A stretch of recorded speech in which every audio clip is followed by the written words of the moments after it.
जय जगन्नाथ सांग माने केमिति अछंती आपण माने आशा करूची समस्ते भलरे थिबे आउ खुशी रे थिबे मु भी भलरे अछि। मोर फास्ट मिनी ब्लॉग को स्वागत करूची।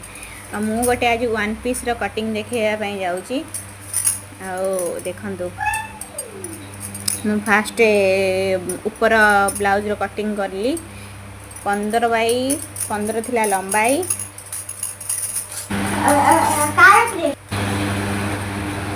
देखो तो मु माप नहीं गिरी ऊपरटा सीधा कर देली सीधा करी कटिंग करी एबे शोल्डर कटिंग करूची। शोल्डर 6 बाई 6 थिला आ चेस्ट थिला 35 भाग कर देथिली 4 भाग करिया पई पड़े आ लंबाई थिला 15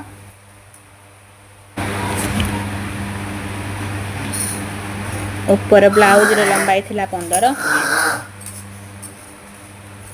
नबे कटिंग करी देबी। आ स्टिचिंग रो वीडियो भी मु आनीमी देखैबी एथरे बहुत लॉन्ग हो जाता सो मु खाली कटिंग एथरे देखैची।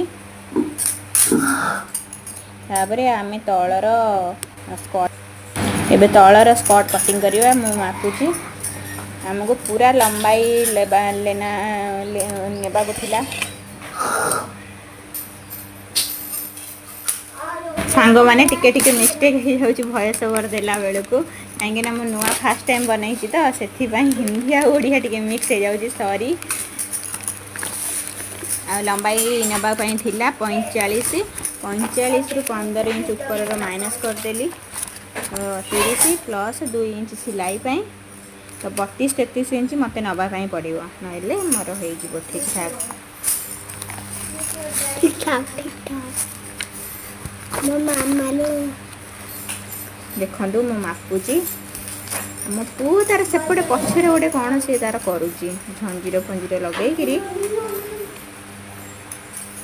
तार दुष्टामी चालीची सेमिति कटिंग करी देली सिलाई करी सला परे भी देखैबी सिलाई रो स्टिचिंग रो पूरा वीडियो भी मु आनीमी। मो वीडियो भल लागिले मो संगे कंटिन्यू करंतु सब्सक्राइब करंतु जय जगन्नाथ सांग माने जय जगन्नाथ सांग माने